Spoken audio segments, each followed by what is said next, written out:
Eu desejo cumprimentar os irmãos com a paz de nosso Senhor e Salvador Jesus Cristo. Eu dou graças a Deus por esta oportunidade, pelo privilégio de poder estar aqui nesta manhã deste dia de hoje. Louvo a Deus pela vida, louvo a Deus pela saúde, louvo a Deus pela graça, pela oportunidade de estar vivo, pela graça de poder ter me levantado e estar de pé.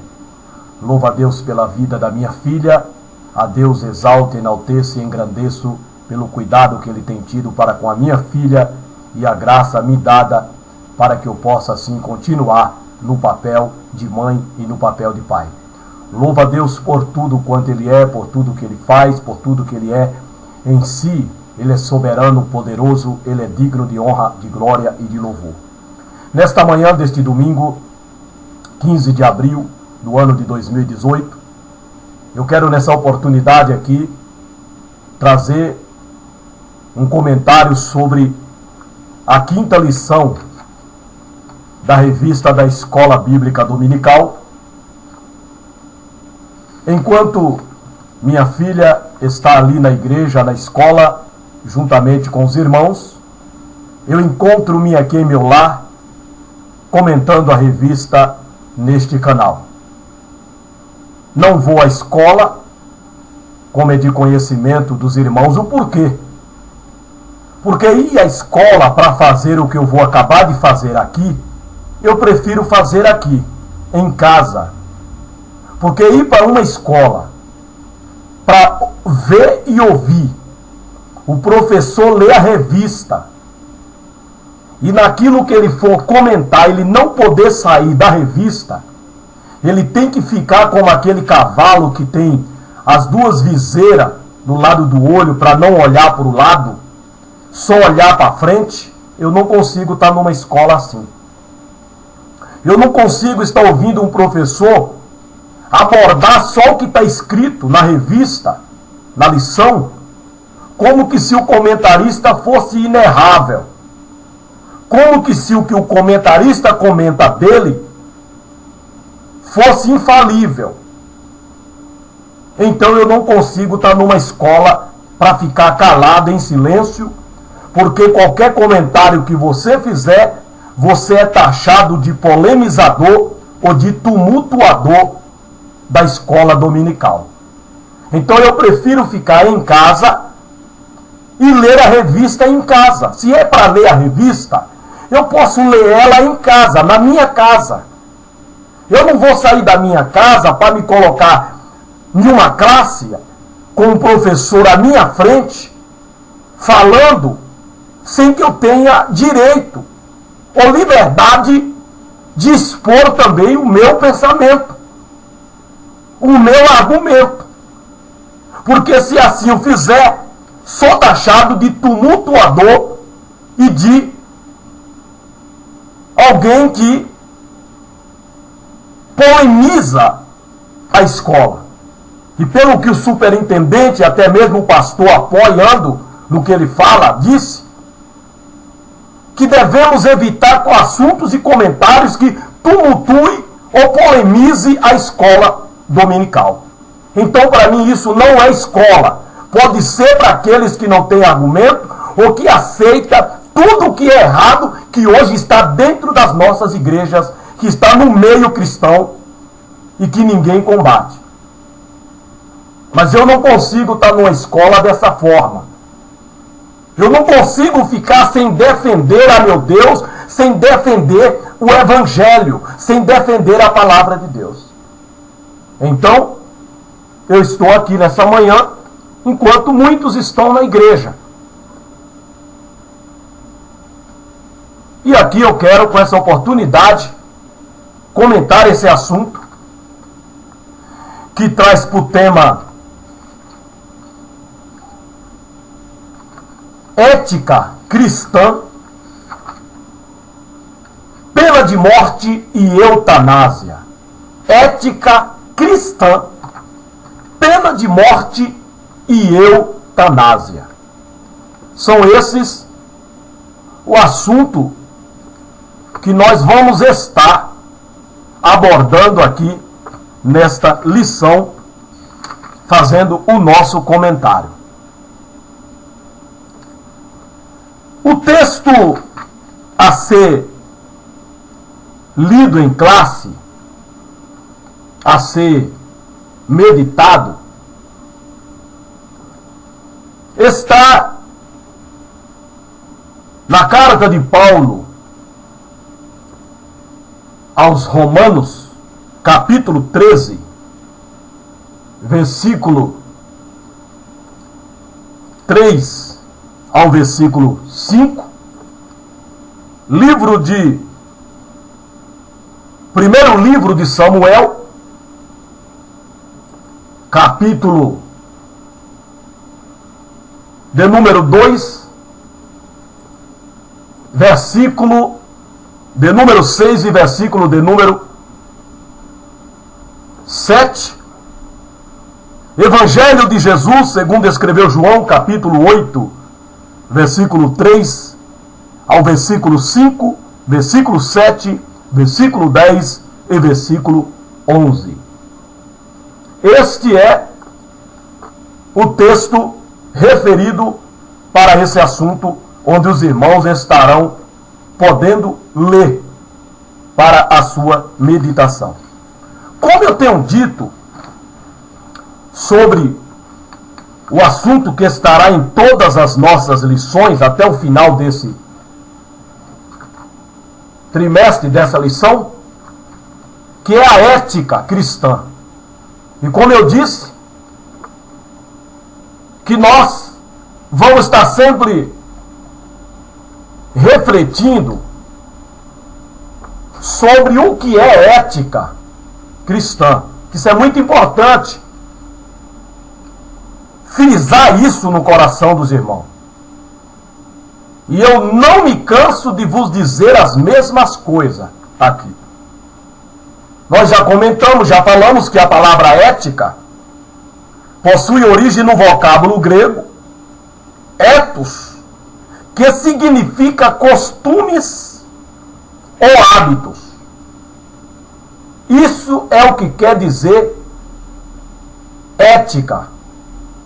Ética tem origem na palavra grega, ou vem do vocábulo grego, ethos, que significa costumes ou hábito. No latim, na língua romana, o termo usado se corresponde a mos, que quer dizer moral, no sentido de normas ou de regras. É isso que quer dizer a palavra ética. Só para os irmãos refletir bem, pois é uma palavra que está sempre em evidência, estamos ouvindo cotidianamente, às vezes até quando está criticando alguma postura errada de alguém, diz que ele não tem ética, diz que ele faltou com a ética.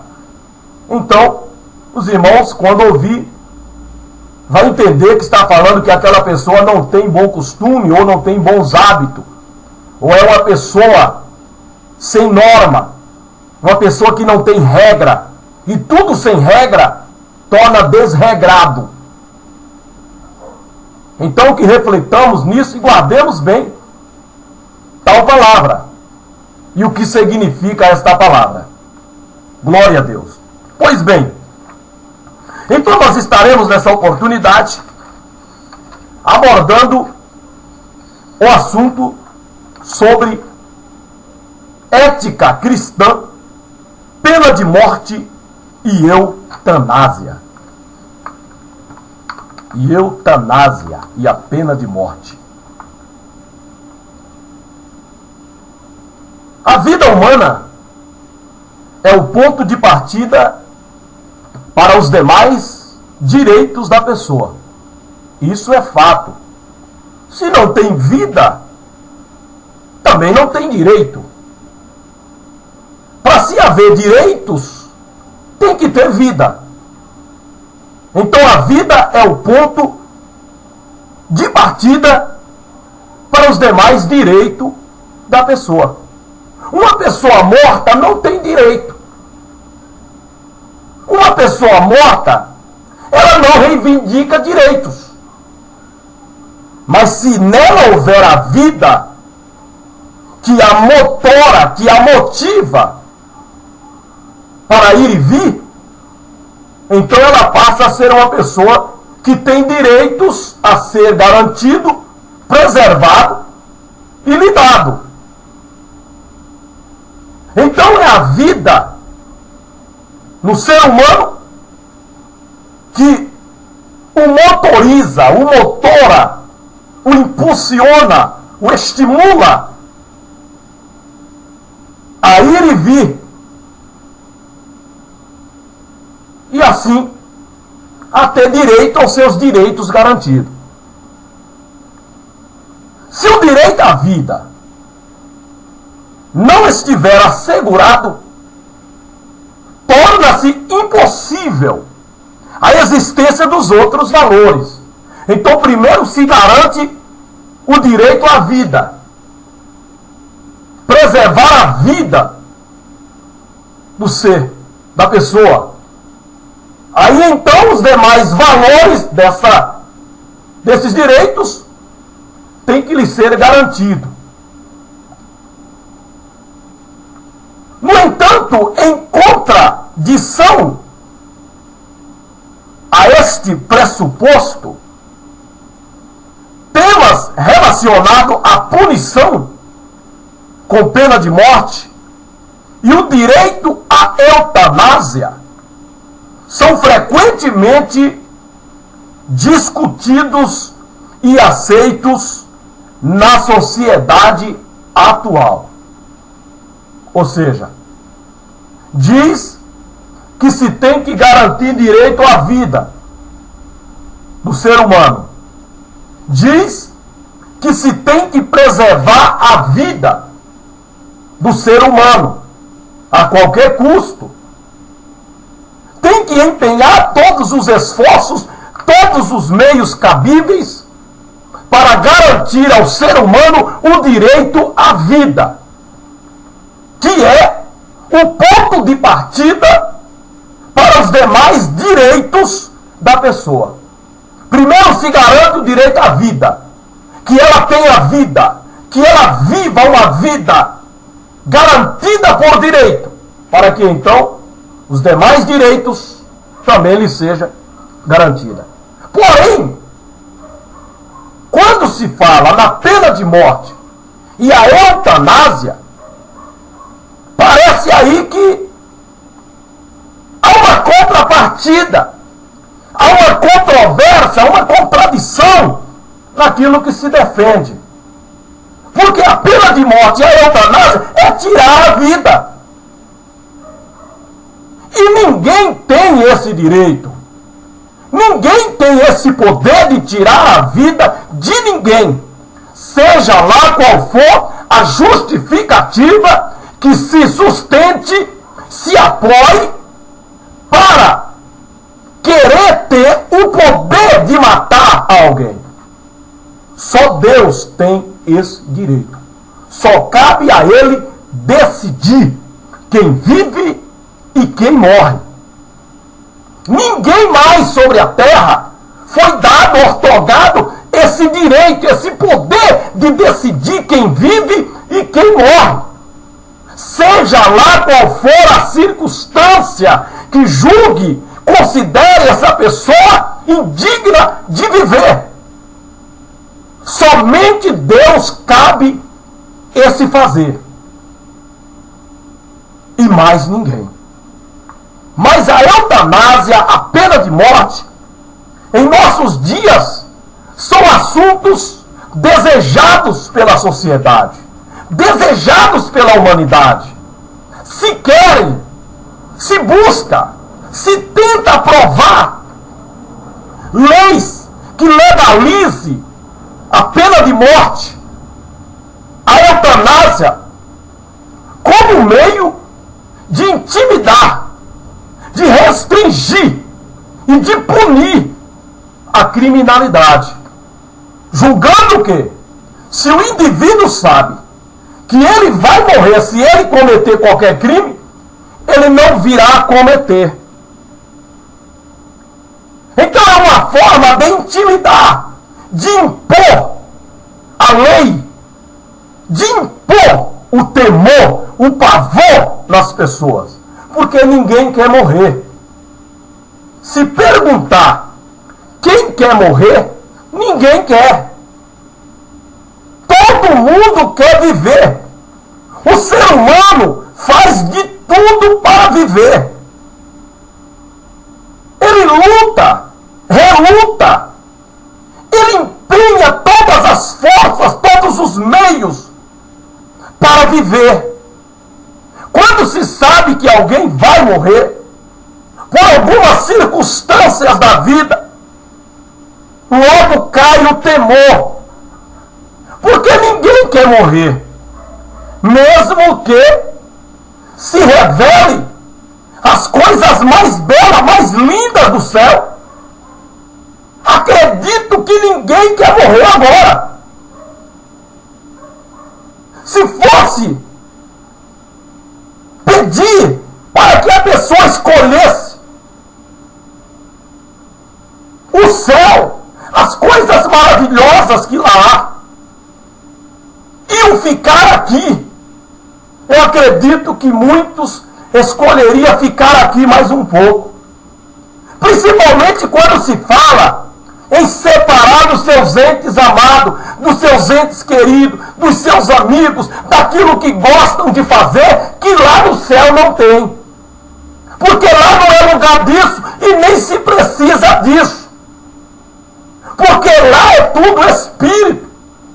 Então as coisas lá são espirituais, embora alguns pastores já estão materializando o céu, já estão materializando, mundanizando as coisas lá do céu, porque se um pastor dirige a igreja aqui, por meios de práticas mundanas, levando os crentes à igreja a praticar práticas mundanas, condenada pela palavra de Deus, que dá prazer à carne, carne que o crente tem que crucificar, que ele tem que mortificar, que ele tem que matar, porque no céu não herdará o reino de Deus carne e sangue.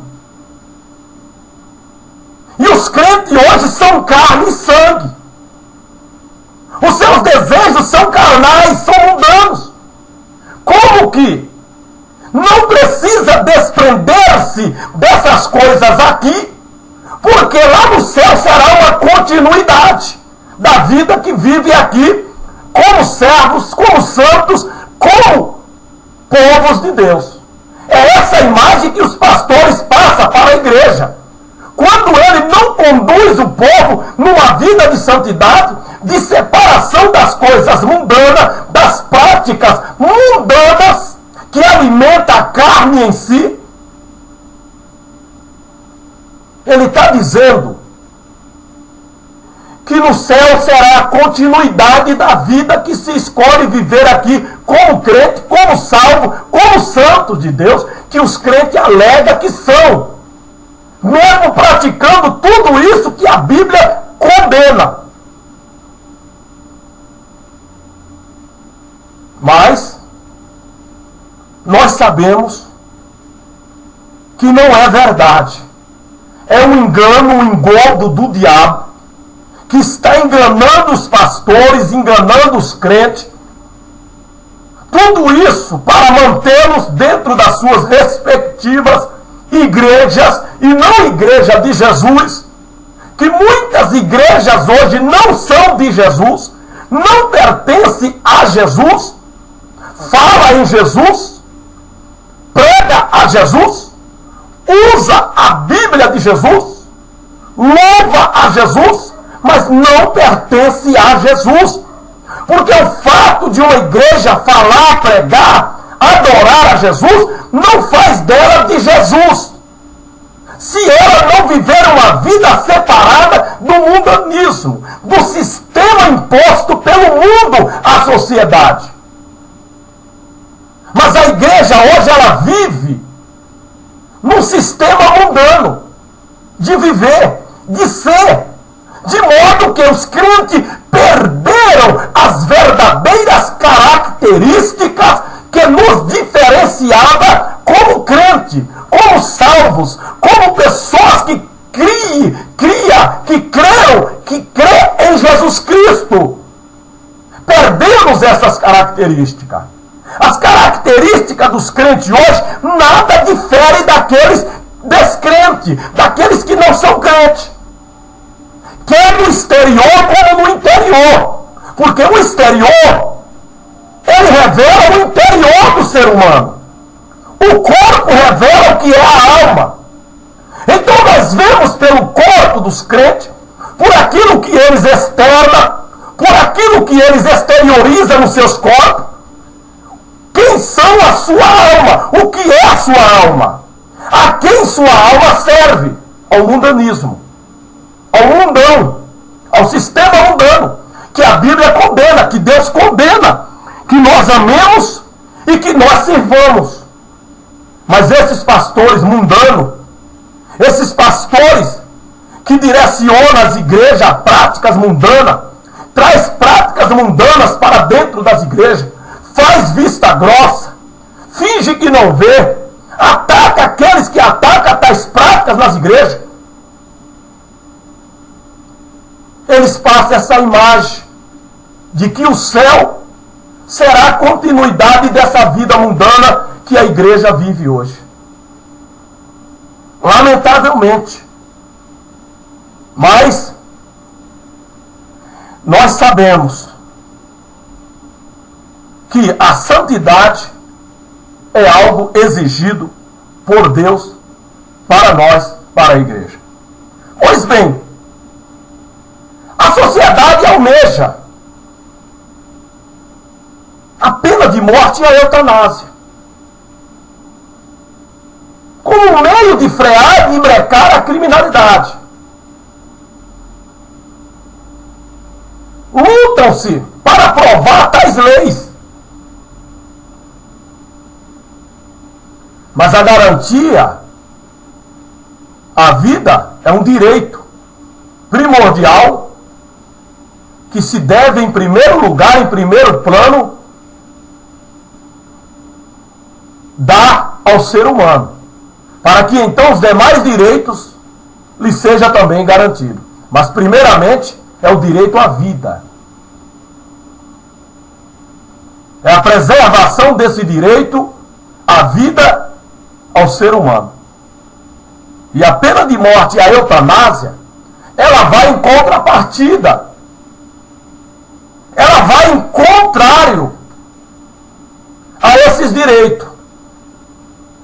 Porque só Deus tem esse poder. Só Ele tem o direito sobre a vida do ser humano, porque foi Ele quem deu. É dele. Pertence a Ele a minha vida. Por isso eu tenho que viver aqui uma vida que lhe agrade, que lhe dê prazer, que exalte, que engrandeça a Ele, quer no corpo, quer no espírito. Espírito que eu me refiro a alma e espírito, que é as duas partes em que o ser humano é constituído. Parte material, o corpo, parte espiritual, a alma e espírito. Que ele se subdivide numa tricotomia, que ele é espírito, alma e corpo.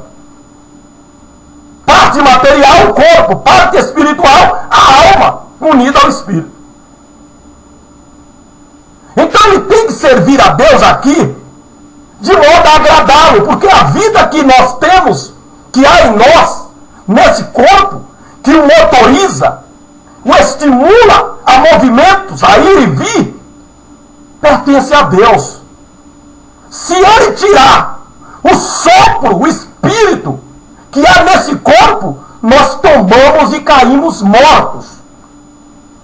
Porque Ele nos deu a vida. Ele fez com que esse corpo tivesse vida, pondo nesse corpo o seu espírito e a alma. Então é dele, pertence a Ele, e temos que viver de modo a louvar, a servir e a glorificar a Ele, nos padrões que Ele estabeleceu, nos dando a Bíblia Sagrada. Ela é o modelo de vida que temos que nos adequar, nos adaptar, para viver de maneira em tudo a lhe agradar. Então só Ele tem o direito de tirar a vida. Nesta lição, estudaremos a presença da pena capital em ambos os testamentos bíblicos, a prática da eutanásia e suas implicações éticas na vida do ser humano. O Antigo Testamento prescreve a pena de morte. O Novo Testamento reconhece a existência da pena capital, mas não normatiza o assunto. No pacto com Noé e na lei de Moisés, a pena de morte aparece como punição retributiva. Sangue por sangue e vida por vida. É a pena de morte no Antigo Testamento. Gênesis 9, versículo 6, Êxodo 21, versículo 23. Um dos propósitos era punir com a morte o culpado por assassinato premeditado. Veja a diferença. Premeditado. Êxodo 21, versículo 12. Essa prescrição não contraria o sexto mandamento, pois o verbo hebraico ratzá, presente na expressão não matarás, de Êxodo 20, versículo 13,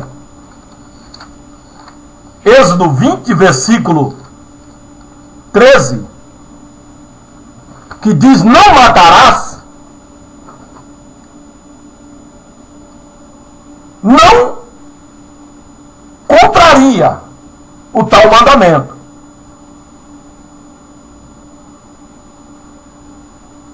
Significa não assassinarás. Não matarás quer dizer não assassinará.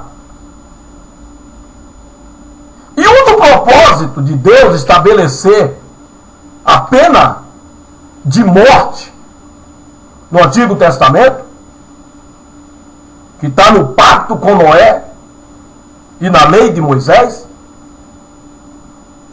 era como propósito punir com a morte o culpado por assassinato premeditado, que premeditasse matar alguém. E isso não contraria o mandamento, o sexto mandamento, que está em Êxodo 20, versículo 13, não matará ou não assassinará. Isto é, proíbe efetivamente o homicídio doloso, com intenção de matar, com intenção de praticar. É qualificado. Doloso é quando se há intenção. É quando se premedita matar alguém. Então a palavra de Deus, ela proíbe efetivamente o homicídio doloso, intencionado, premeditado. Matar para roubar, matar para tomar, para possuir. Matar por vingança, matar por raiva, por ira, por inveja. A Bíblia condena efetivamente tal prática. Ela não abole, ela não aprova. Não, ela condena o assassinato assassinato premeditado, doloso, intencionado. Então, ao indivíduo era proibido matar. E quando alguém matava, a lei exigia que o Estado fizesse justiça. Para o devido processo legal, ao menos 2 testemunhas eram requeridas para a efetivação do processo. Deuteronômio 17, versículo 6. Tinha que ter testemunha, 2 no mínimo. Se tivesse uma testemunha, não valia. Tinha que ser 2 testemunhas ou mais. Que testemunhasse, atestasse de fato o crime, para que então a pena de morte fosse aplicada naquele indivíduo, naquela pessoa. Não era de qualquer maneira, por qualquer pessoa, como se querem hoje, como se reivindica hoje. Quem estaria apto hoje a julgar, condenar e a aplicar a pena de morte no nosso Brasil? Num país de corrupção, onde todos estão comprometidos com o crime, com a criminalidade, com a corrupção. Como querer, então, a pena de morte no nosso país? Não há condições. Ainda que se almeje como meio de reprimir os crimes. Porém, quem estaria qualificado para julgar, condenar e aplicar a pena de morte a uma pessoa? Então tinha que ter testemunha. Não era de qualquer maneira. Não era de qualquer forma. Assim, a morte do homicida era vista como justiça contra a impunidade. Porém, havia exceções. Quando Davi adulterou e premeditou a morte de Urias, a pena não foi aplicada ao monarca. Segundo Samuel, capítulo 11, versículo 3, versículo 4, versículo 15. Capítulo 12 e versículo 13. Neste caso, Deus tratou pessoalmente do pecado do rei. Deus tratou pessoalmente. Então foi ele, o próprio Deus, que não aplicou a pena de morte no rei Davi. Quando ele premeditou dolosamente a morte de Urias para encobrir um pecado contra a sua mulher. Então Deus veio tratar pessoalmente, e se ele quis assim, quem vai questionar? Quem vai se opor ou impor contra uma determinação de Deus? Ninguém. A vida pertence a ele, ele cobra da maneira como ele quer. E Davi tirou a vida de Urias, que pertencia a Deus. E Deus achou de cobrar, não matando Davi, porém matando o seu filho, tirando a vida do seu filho, como nós conhecemos. Davi não ia amar aquele filho. Davi não ia abraçar aquele filho. Deus não tirou a vida de Davi, mas tirou a vida do seu filho, fruto do pecado dele com Betseba. Então, indiretamente teve a morte por morte, vida por vida. Ele tirou a vida de Urias e Deus tirou-lhe a vida do seu filho. Quem vai questionar Deus nesse negócio? Quem questionará o dono da vida e a forma como ele achou de cobrar daquilo que ele foi furtado, naquilo que dele foi tirado? Ninguém tem esse poder. Ele achou por bem não matar Davi, não tirar a vida de Davi pela vida de Urias, contudo tirou a vida do seu filho. Aos Romanos, Paulo constata a legalidade da pena de morte e a legitimidade do Estado em usar a espada como punição ao transgressor. Romanos capítulo 13, versículo 4, tão conhecido, que fala sobre obedecermos às autoridades constituídas. Pois ela não traz em vão a espada. No entanto, o apóstolo não normatiza a aplicação da pena. Não ordena e nem proíbe. Apenas reconhece a existência da lei como dispositivo punitivo. Paulo reconhece. Ele não incentiva, não proíbe, não condena, mas reconhece que havia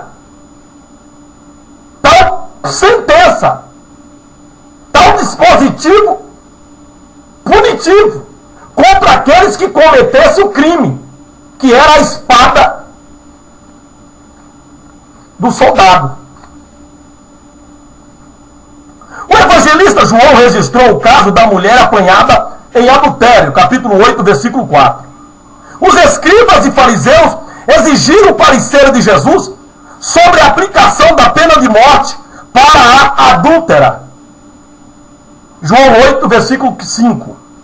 Entretanto, os acusadores comportaram-se de modo parcial e trouxeram somente a mulher para ser julgada, enquanto a lei exigia a presença das testemunhas e também do adúltero. Cadê o adúltero? Cadê o homem com quem ela adulterou? Não trouxeram. Trouxeram somente a mulher, alegando que ela foi apanhada no seu ato, adulterando. Cadê as testemunhas? As testemunhas tinham que ser os primeiros a atirar a pedra, para que os demais então o acompanhassem no apedrejamento. Não tinha as testemunhas e não trouxeram o homem com quem ela tinha adulterado e queriam o parecer de Jesus na aplicação da pena de morte contra aquela mulher. Jesus deu o seu parecer, repudiando a forma punitiva que eles queriam aplicar àquela mulher, sem testemunha e sem o homem com quem ela tinha adulterado. Porque a lei dizia que tinha que trazer os dois. Os dois tinham que ser apedrejados.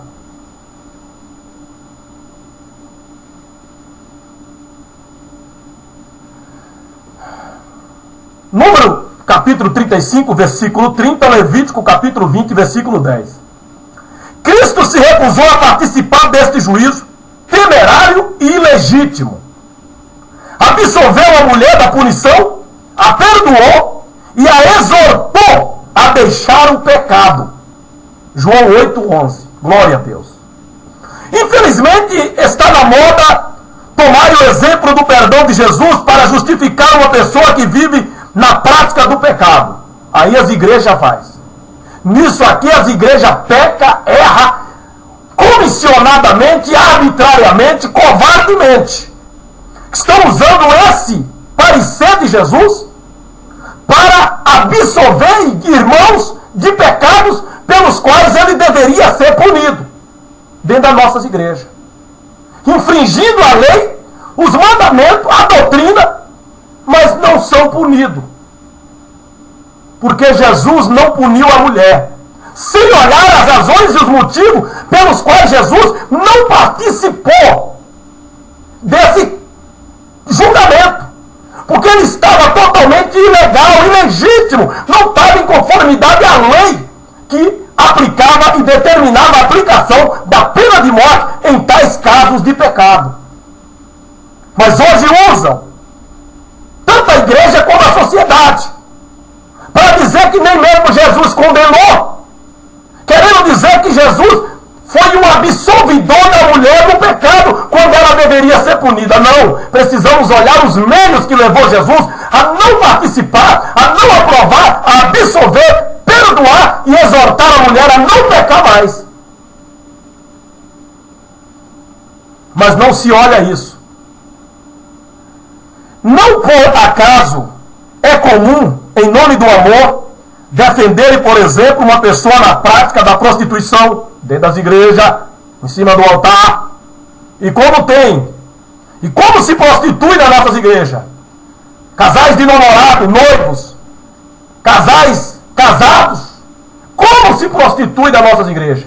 E tudo encoberto, ninguém revela, não há mais revelação divina. Por quê? Porque está tudo envolvido. Deus não tem alguém que esteja na brecha para tampar a brecha. Estão tudo conivente, envolvido, porque já começa lá dos pastores, dos alto escalão das nossas igrejas, as práticas de prostituições. E vem então encobrindo, vem então tapando o sol com peneira, olhando para este caso aqui da mulher adúltera. E em nome do amor, vai se deixando a prostituição se proliferar como prática permissível dentro das nossas igrejas, dentro do meio evangélico cristão. Homens casados, mulheres casadas, solteiros, tudo prostituindo dentro das nossas igrejas. E não há punição em nome do amor.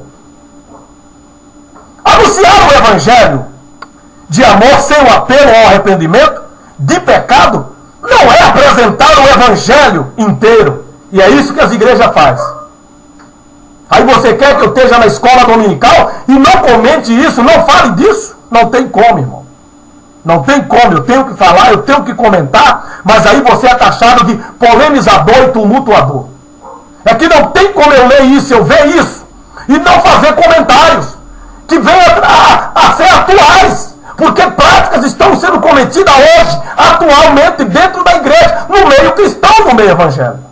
Então não tem como passar lendo isso aqui e não fazer comentários para os dias atuais, para hoje. Porque aqui não foi para lá, não aconteceu só lá, está acontecendo hoje, dentro das nossas igrejas, no meio evangélico, no meio cristão.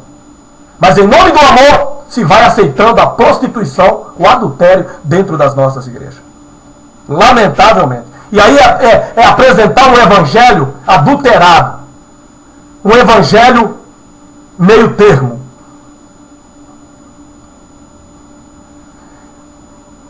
Glória a Deus.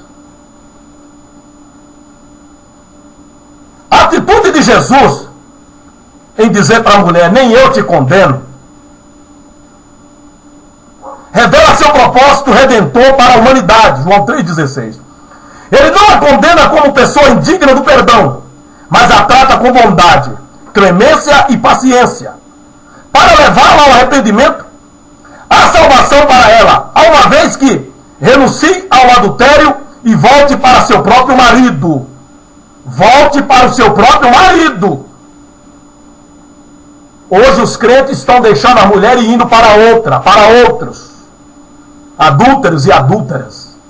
Seria, no entanto, mais do que blasfêmia dizer que estas palavras de Cristo mostram que ele considera trivial o pecado de adultério e a indescritível mágoa e miséria que ele provoca para os pais de seus filhos. O que Cristo ofereceu a essa mulher foi a salvação e o livramento da sua vida de pecado. A condenação e a ira de Jesus seria a porção futura, caso ela recusasse a arrepender-se e a ingressar no reino de Deus. Romanos 2:1-10. Glória a Deus. Etimologicamente, a palavra eutanásia tem origem em dois termos gregos. Eu, com significado de boa ou fácil, e thanatos, que significa morte. A junção destes dois termos resulta na expressão boa morte, também conhecida como morte misericordiosa. O vocábulo foi inicialmente usado pelo filósofo inglês Francis Bacon, 1561 a 1627. No sentido técnico, a eutanásia significa antecipar ou acelerar a morte de pacientes em estágio terminal ou que estejam padecendo de dores intensas em consequência de alguma doença incurável. É o ato de matar o doente para não prolongar o grave quadro de seu sofrimento e de seus familiares. As formas usadas podem ser classificadas em eutanásia passiva ou ativa. A primeira consiste em desligar as máquinas e aparelhos que mantêm o paciente vivo, e a segunda requer a aplicação de qualquer droga que possa acelerar o processo de morte. Isso é cruel, isso é crime. A prática da eutanásia tem implicações de origem legal, de ordem legal, tem implicações de ordem legal, moral e ética. Nos aspectos legais, a Constituição brasileira assegura a inviolabilidade do direito à vida, artigo 5º. Assim, a eutanásia é tipificada como crime no Código Penal brasileiro, artigo 122. No entanto, tramita no Senado Federal o projeto de lei número 236 de 2012, novo Código Penal, onde o juiz poderá deixar de aplicar punição para quem cometer a eutanásia, seja ela passiva ou ativa. Nas questões de ordem moral, nos deparamos com a violação do 6º mandamento: não matará, Êxodo 20, versículo de número 13. E quando a eutanásia é consentida pelo paciente, surge o problema do pecado de suicídio. Ele concordou com o suicídio de si mesmo. Pergunta-se ainda a quem mais interessa a eutanásia: ao paciente ou ao seu plano de saúde? As motivações parecem ser mais econômicas que humanitárias. As indagações éticas podem ser assim resumidas: é lícito exterminar pessoas doentes? Quem tem poder para decidir sobre a morte? Só Deus, irmão. Só Deus. A Bíblia ensina que Deus trouxe o universo à existência, Gênesis 1:1, e que Ele próprio sustenta todas as coisas, Hebreus 1:3. Deus não criou somente a matéria, mas criou também toda espécie de seres vivos, bem como o ser humano, Gênesis 1:21 a 27, Colossenses 1:16. A humanidade, como obra-prima, é uma criação especial e distinta. Deus a criou à sua imagem e semelhança, Gênesis 1:27. Característica não dada a outra criatura. A vida humana passou a existir por causa da vontade do Altíssimo, bem como permanece agora. Todas as coisas subsistem por Ele, Colossenses 1:17. O Criador tem o controle soberano de toda a vida, Deuteronômio 32:39, Lucas 12:7. E esta tem origem nele, pois Ele mesmo é quem dá a todos a vida e a respiração e todas as coisas, Atos 17:25. Portanto, Deus vivo é a fonte originária da vida e só Ele tem autoridade exclusiva para concedê-la ou tirá-la, 1 Samuel 2:6. A vida humana é sagrada porque a sua origem é divina. Por conseguinte, existe a proibição de alguém tirar intencionalmente a vida de outro ser humano, Êxodo 20, versículo 13. A dignidade da vida humana deve ser protegida e preservada antes e depois do nascimento, desde o momento da concepção até o seu último instante de vida. Salmo 139, verso 13 a 16, 116, verso 15. A vida deve ser respeitada e valorizada como dádiva divina, 2 de Pedro 1:3. No caso de alguma enfermidade, o paciente tem o direito de receber tratamento adequado, tanto na busca da cura como no alívio de suas dores. Procedimentos dolorosos e ineficazes podem ser evitados a fim de resguardar a dignidade humana. Porém, exterminar a vida é uma afronta ao príncipe da vida, Atos 3:15. Se a vida é sagrada por ocasião da concepção, logo não poderá deixar de sê-la em seu derradeiro dia. Buscar a morte como alívio para o sofrimento é decisão condenada nas Escrituras.